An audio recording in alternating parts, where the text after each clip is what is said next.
Hey, wanted to take a really quick break from stuffing my face to help you guys out with managing anxiety. And this also crosses into managing sadness, depression, anger. A lot of these qualities of being, uh, especially for me, I found having had plenty of experience with all of these, um, serving in the military and having my maladjustedness, my anger, my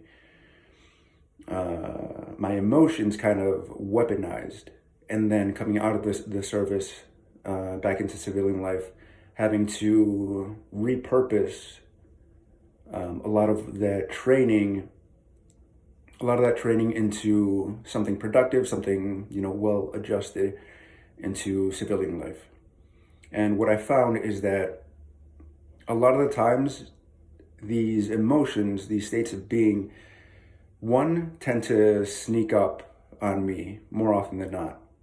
And so it's my job to monitor and supervise, manage my thoughts and emotions, my qualities of being,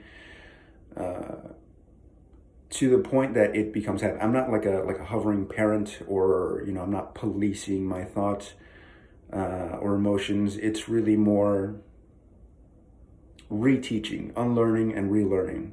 And it is a process. It is trial and error. It is an art, right? Insofar as that you apply it, you see how it plays out, and then you adjust, you assess, and readjust as necessary. But really, the key to this, at least in interrupting thoughts, in improving quality of being, has boiled down to this, and that's breathing.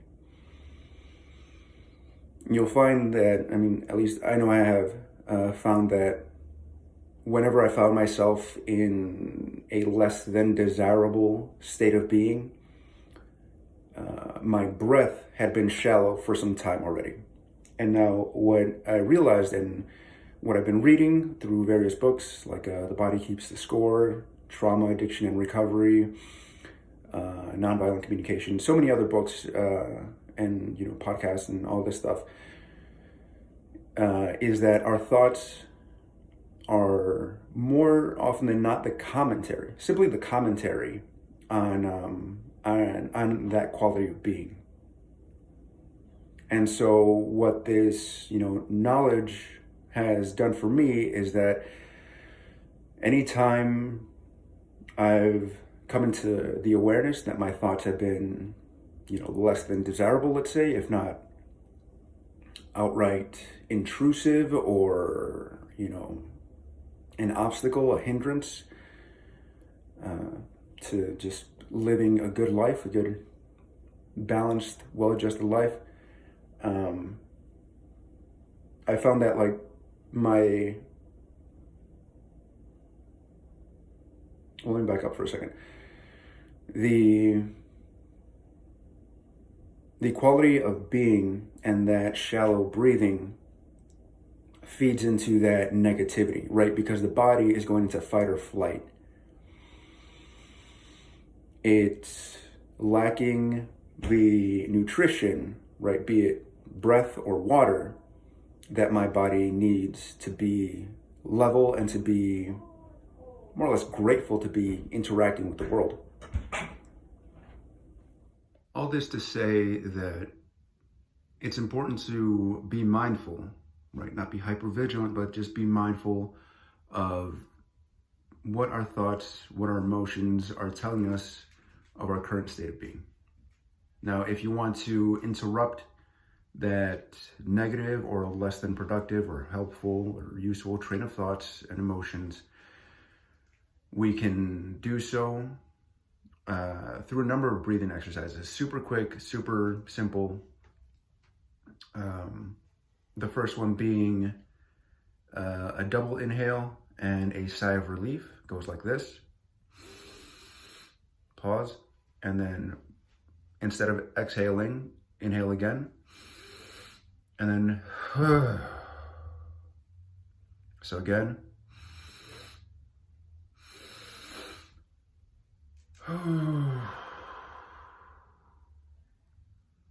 so a big part of this is, I feel more relaxed already. A big part of this is our ratio of oxygen to carbon dioxide. And you'll find that these breathing exercises, most breathing exercises help you to balance them out.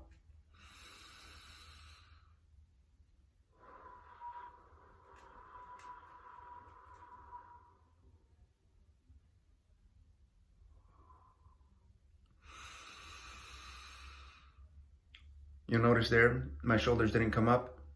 It was all diaphragmatic, right about here, under my breastplate. This is my sternum. This is where my rib cage is. This is my diaphragm right here. You can see it expand there and contract. And especially for anger, because it's such a magnetic, let's say, it was such a high gravity, emotion. One of the biggest things that I found was in unlearning it is how used to and almost addicting it is to do the usual thing out of anger, whatever that is to you. And how doing nothing is better than doing something in that state of being. And what helps me out, especially in those really high intensity waves of emotion, has been that slow exhale. Like you're blowing on your coffee, like you're blowing out birthday candles. Just to do it again, goes a little something like this.